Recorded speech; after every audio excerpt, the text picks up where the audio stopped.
आज का इस सत्र के प्रारंभ में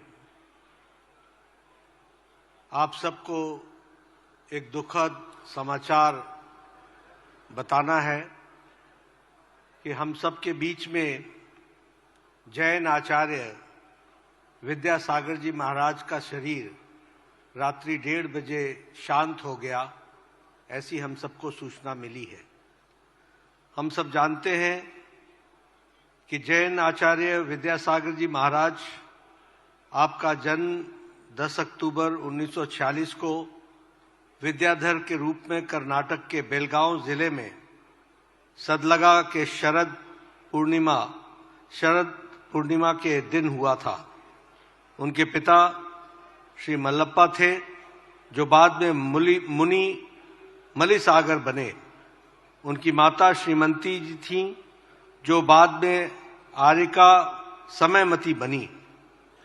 विद्यासागर जी 30 जून 1968 में अजमेर में 22 वर्ष की आयु में आचार्य ज्ञान सागर की दीक्षा, जो आचार्य शांति सागर शिष्य थे, उनसे ली।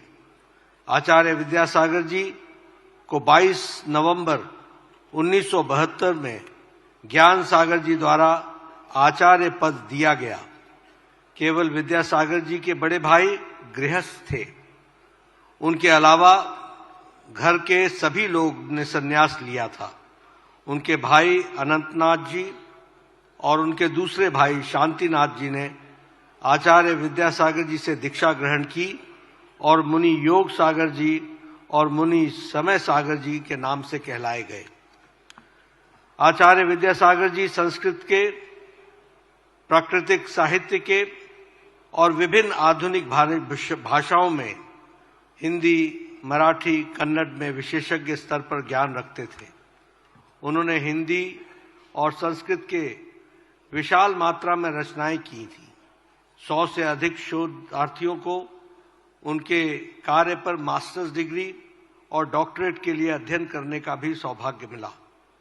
उनके कार्य में निरंजना शतक, भावना शतक, परिशः जया शतक, सुनीति शतक और शर्माना शतक शामिल हैं। उन्होंने काव्यमुख माटी की भी रचना की। विभिन्न संस्थानों में यह स्नातकोत्तर के रूप में हिंदी के पाठ्यक्रम में पढ़ाया जाता है। आचार्य विद्यासागर जी के धार्मिक कार्यों ने प्रेरणा स्रोत रहे। आचार्य विद्यासागर जी के शिष्य मुनि क्षमा सागर जी ने उन पर आत्मवेशी नामक जीवनी लिखी है। इस पुस्तक की अंग्रेजी अनुवाद भारतीय ज्ञानपीठ द्वारा प्रकाशित हो चुका है। इसके साथ साथ हम यह भी बताना चाहेंगे कि जैन आचार्य विद्यासागर जी ने अपने जीवन में सांसारिक सुखों से अपने आप को बहुत दूर रखा और बहुत ही कठोर जीवन उन्होंने जिया। अगर सांसारिक दृष्टि से देखा जाए तो उनका कोई बैंक खाता नहीं था, ट्रस्ट नहीं था, कोई जेब नहीं थी, कोई मोह माया नहीं थी। अरबों रुपए जिनके ऊपर न्यौछावर होते, उन गुरुदेव पर कभी धन का उन्होंने स्पर्श भी नहीं किया। ऐसे हमारे आज का जी हम सबके बीच में नहीं रहे हैं। हम सब लोग 1 मिनट के मौन के लिए अपने स्थान पर खड़े होकर के आचार्य विद्यासागर